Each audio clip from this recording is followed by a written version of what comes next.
See, how far can LeBron carry the Lakers?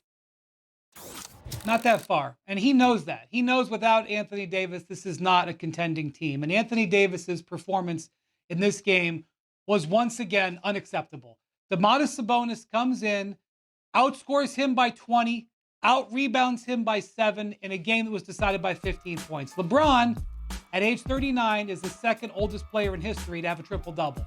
And I know it was the second night of a back-to-back, but Stephen A., it was not a stressful back-to-back. They played at home the night before, blew the Grizzlies out, and AD and LeBron sat the fourth quarter. So, you can't give AD the break on that. And he said after the game, it wasn't his hip. He's had that hip injury recently. He just said he played bad.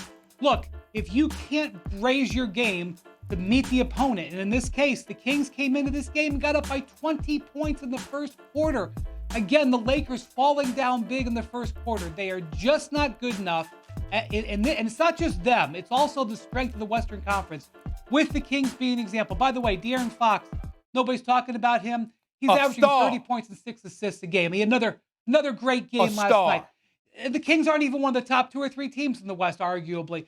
You cannot compete in this conference at this time, and you fall down by 15 points every first quarter, and Anthony Davis only shows up part of the time. That's just the reality of the Lakers situation. Here's the reality for me, Wendy. I've said this on many occasions, and I'll say it again. Charles Barkley may joke around, and he calls Anthony Davis street clothes. I didn't think that was an accurate depiction. You're hurt, stuff happens. I call him Six Flags. Six Flags, because he's a roller coaster. You never know what you're going to get. Now, I don't need Forrest Gump and Mama Gump talking to Forrest Gump about life is like a box of chocolates. I'm saying it the other way around. You're a roller coaster, up and down, up and down. How in the hell do you have 9 points? How in the hell do you go scoreless in an entire second half like he did earlier this season? This is Anthony freaking Davis that we're talking about here. We're not getting on him because he's not great. We're getting on him because he is great, but he repeatedly fails to show it. And I'm going to say this and put Wendy back up on the screen because I want to see him when I say this face to face. Wendy, we need to start paying more attention to Anthony Davis's conditioning.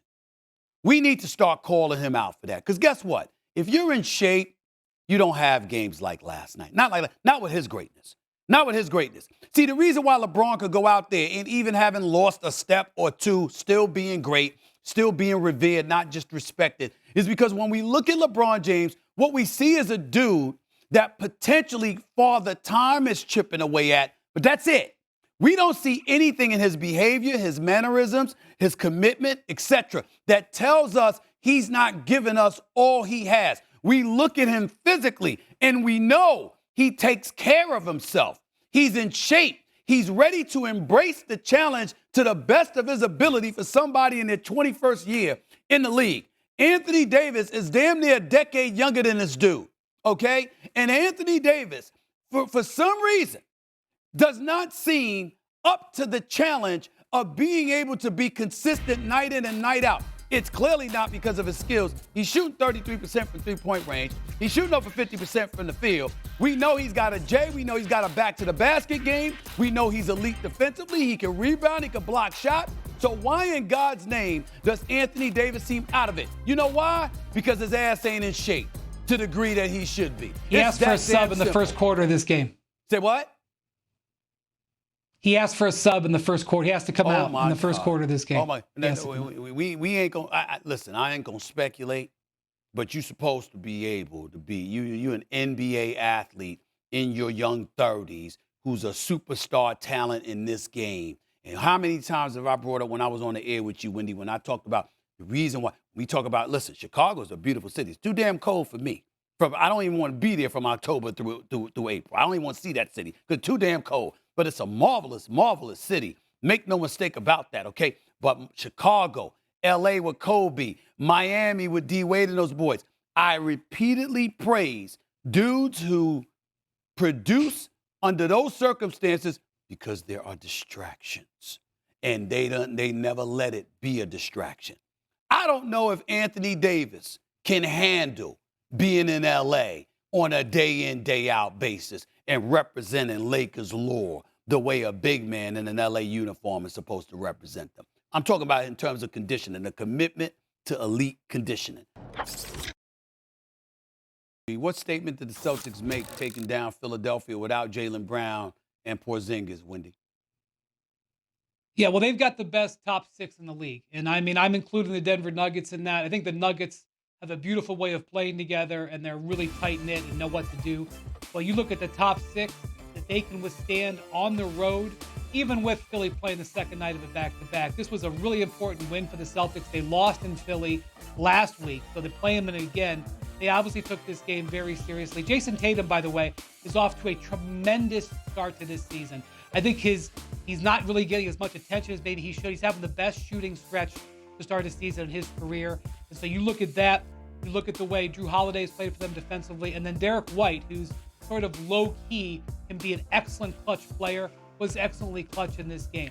But my takeaway from this game really revolves around the 76ers. I know the Celtics are really good and that their health is important, but that's what's going to be determined later.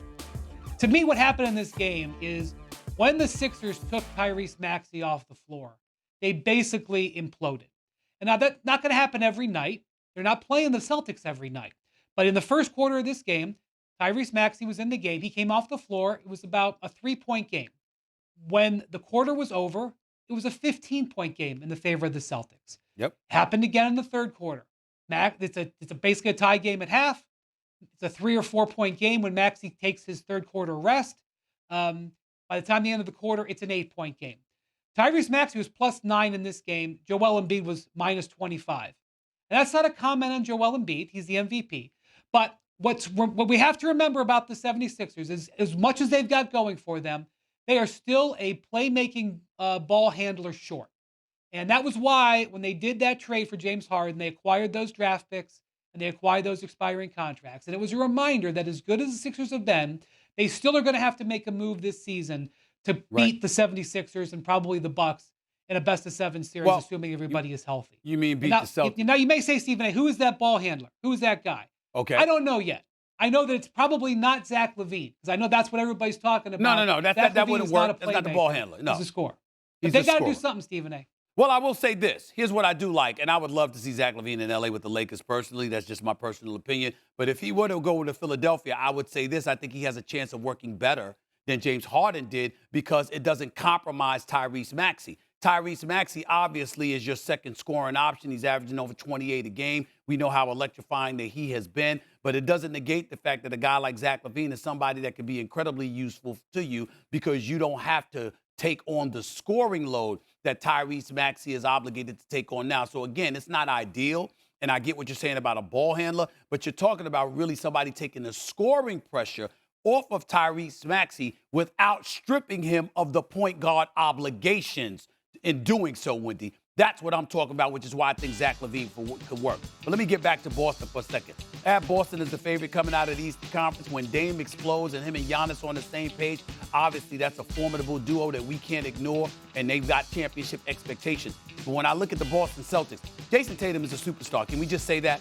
He's a superstar. He's averaging 28 a game, shooting 51% from the field, nearly 40% from three-point range. The brother is something special, and the $300 million plus contract that Jaylen Brown got, make no mistake about it, that means Jason Tatum is going to get about $350 million. That's what that means. Having said all of that, I love the fact that you've got size on your front line when a Porzingis and a Horford is on the court together. You've got White with a Brown and Jason Tatum. We keep forgetting that Jaylen Brown's about 6'6", 6'7".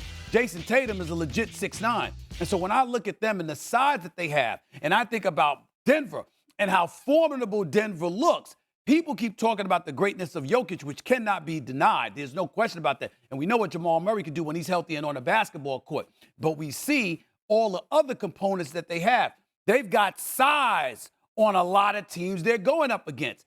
That's not necessarily the reality if they ended up going against a team like Boston or Milwaukee. Philadelphia not only needs another scorer, you know what else they need, Wendy? They need a little bit more size when Embiid is not in the lineup. They need both.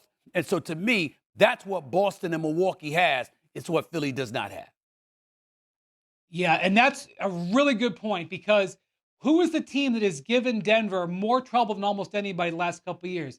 It's actually Minnesota. Those Nuggets players were talking about how their series with Minnesota last year was their toughest series because Minnesota's got all that size. Minnesota's got Gobert, and they've got Karl Towns, and they've got Jaden McDaniels. They took 2 games off him in the playoffs. They beat him already once this year. the Celtics do have that size. And I agree. One of the big things that you're going to need to beat Denver in a series is to match up with them man to man like that. That is a factor.